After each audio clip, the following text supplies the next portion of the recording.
'Cause like a winter tonight, I thought I would always have light. The quick flash that you gave to me, so dark I could barely see. Looking From wherever you are around the world, welcome and thank you for joining us. Today we're going to look at the psychology of a boxer with former undisputed champion at light middleweight, Winky Wright. He fought notable champions such as Shane Mosley, Félix Trinidad, Jermain Taylor, Ike Quartey, Fernando Vargas, and Bernard Hopkins. Let's welcome to the circle, Mr. Wright. How are you, Winky? I'm good. How y'all doing, man? Fantastic. This is, of course, he is driving, by the way. He's out there in Miami having a good time. You had a golf game this morning, didn't you? Yeah, I had a real big golf game with some Hall of Famers. My man Dirk Brooks that used to play with the Bucks and Gary Sheffield baseball players. So I had to whoop up on them. How did you do? I whooped them. I whooped both of them. I wouldn't expect anything less. So what we wanted to do is kind of go into the brain of Winky Wright and see how it was. Look through the eyes of a boxer when you get into the ring. So first thing is, do you remember your very first professional fight? Yeah, I do remember my first fight. My first fight was kind of crazy because I really didn't expect me to become a professional boxer. Oh, really? Someone asked me, did I want to turn pro, and I was like, I don't care. They was like, I'll pay you money and I'll pay you every week. So I never took boxing serious. So my first pro fight, I wasn't running and doing the things that I'm supposed to do, but I was just talented where I can fight. So, I got in the fight, and the fight wound up going 4 rounds, and I was so tired, man. I was like, oh my God, just let me get through this fight. I'm gonna run every fight. I'm gonna run every day for the next fight. And I won the decision, and man, I was exhausted. Oh, I can imagine so. And you won the fight too. Yeah, heck yeah. Do you remember the guy's name? Yeah, his name was Anthony Salerno. I remember him because he was a world kickboxing champion at that time, and I didn't know that. So it wasn't nothing for him to go 4 rounds, but he just ain't had a boxing skill. And so, how did you get so good? I mean, did you practice at all before you even got into the fight? I mean, did you? I always loved to box. I always loved to fight when I was a little kid. I just loved boxing. I loved watching Sugar Ray Leonard, Pernell Whitaker. So for the fans that really that know my style before they really see me on TV, I was a slick boxer before. I could stick and move. I was like Pernell Whitaker and Sugar Ray Leonard. But the networks didn't want to give me a chance to get on TV because they were saying I was making the fights too easy. It wasn't competitive. So I figured, only way I would get, that was the only way I can get on. That's what they told me. But at the same time, look, you got Floyd Mayweather doing it, this and that, just beating people, boxing them, and, it was okay. But, for me, it wasn't. So anyway, I had to change my style up when I bought Vargas because they thought I was going to stick and move. And that's what the first fight where I came forward and, stood the toe. And now, you broke up a little bit. Sorry about that.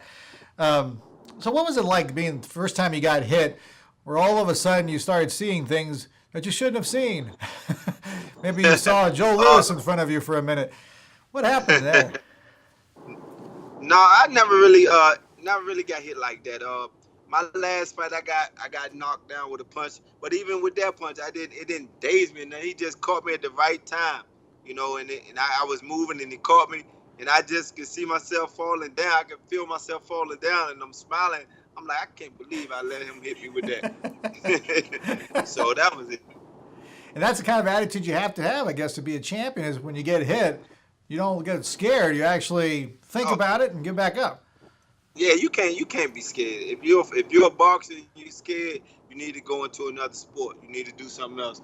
You can't be scared to fight. You can't be scared to lose. You don't want to lose, but you can't be scared of it. You got to go in there and be competitive and try to dominate and win the fight. Now, I got a couple questions in regards to emotions. How does it feel when you're fighting somebody and you're on their turf? Everybody's cheering them on, and you look like a Hitler or something. Oh man, that's great. That's a great feeling. I did that my majority of my career. I fought overseas, and the only people was cheering for me was me and my coach. So I go into another stadium, and everybody cheering for the other fighter. But at the end of the fight, everybody cheering for me. So really? It's a great experience. Yeah, it was a great experience for me to change all the fans in Europe and for them to cheer for me. After a while, when I would go to the fight, they would all cheer for me even before I fought. So I was a favorite over there after a while. That's pretty cool. I never even thought about it that way. And does it matter to you the type of fighter? I mean, when you fought Hopkins compared to Fernando Vargas, what do you do mentally to prepare for that? Well, each fighter is different. You have to prepare for each fighter a different way because each fighter is a different style. But for me, I really don't like fighting tall, long fighters because they just so long and awkward. But I prepare. I really like to fight fighters that really want to slug because I feel they can't. If they throwing bombs, they're not gonna hit me with them bombs. That's a good point. Now, have you ever gotten pissed off in the middle of a fight? Is that a good thing or a bad thing for a boxer? It's a bad thing. I have got pissed off. I got pissed off with Bernard Hopkins because he kept holding the headbutt the whole fight. And it takes you out of your game plan. You're supposed to have a game plan. If you stick with it, and that's what you're supposed to do. That was intentional. Then he was trying to get you riled up a little bit. Yeah, he was definitely trying to get me riled up, take me out of my game plan. That dirty executioner, huh? Up to no good, I see.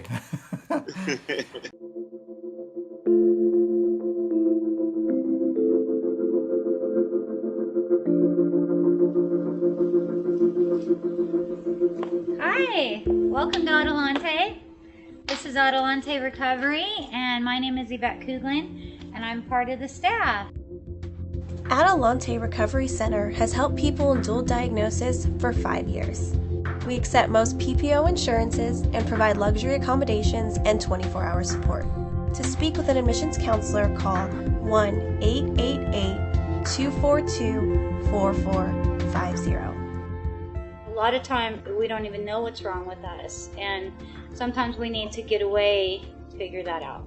So if you want to go for a little retreat out in Corona Del Mar, which is a confidential location, we're here to help. So we're only a phone call away. Thank you. We got couple more questions, and then we'll ask the very final question, which we call the fastball question. It's everybody gets the fastball question. We never prep you for it, but I think you'll be fine. You don't have to prep me for none of them. I told you, no holds barred. You can say whatever you want. What's your favorite fight that you had? The favorite fight, well, I would have to say it was two. I would have to say first it was the first Shane Mosley fight because that's when I became the undisputed junior middleweight champion of the world, which hasn't been done in like 60 years or something like that. So that would be my first, and then my second would be when I beat Trinidad because everyone thought that he would just walk through me and beat me, and I had no chance because he just fought Mayorga and destroyed him. So people wasn't giving me a chance. So just to prove everybody wrong, it was a great win for me. Yeah, Trinidad, that was a heck of a fight too. Thank you. Now, what happens when you go mentally? Do you prepare yourself to go 12 rounds, or do you think about knocking them out? What are you thinking about? Me, I like to go 12 rounds. I train for 12 rounds, and I don't mind going 12. If I hit you and catch you and knock you out, that's just a bonus. I feel that I want to get in here and work and try to execute everything that I worked on in the gym. Like say for me, later on in my career, it was hard for me to really knock people out because I was fighting people that were much bigger than me. Because when I was junior middleweight champion, I cleared out a whole division. That division was the hottest division at that time. Yeah. But once I became champion and won all the belts, everybody started moving up, moving down. De La Hoya went from 154 to 147, and everybody else shot up to 160, and it just started running from me. I'm like, So I was the champion with all the belts and didn't have anyone to fight. So I had to move up. I never lost my title. I gave them up because there was no one to fight. Was it really different to go up in weight like that? Yeah, it was a little. I went up. My first fight going up. That's when I fought Jermain Taylor, which I should have beat him. I would have been the first fighter ever, probably with the undisputed junior middleweight and middleweight champion.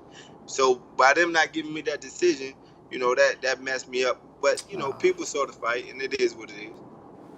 Let me ask you this. This is sometimes the things people don't see and they always wonder about, I think, is what does Winky Wright do the day of the fight? And what would happen if you got in an argument with your girlfriend before the fight? I mean, does that make it worse, better? No, I don't. The day of the fight, you just relaxing. You just thinking about the fight. You laying in your room watching TV, ready to fight. You anxious, you know what I'm saying? You hear a lot of fighters say they're not scared. I wouldn't say the word scared. I would say nervous. I can never say I was scared. I'd be nervous just because it'll keep me on my P's and Q's, It'll keep me sharp. Oh, I was very excited. You done trained for 2 months. The hard part was over. See, the fighting is the easy part. Everybody don't understand that. The fighting is the easy part. The hard part is the training. That's the hardest thing. Once you get through training camp, that's a fight by itself. You won one fight already. And who was your boxing coach back then? I can't remember.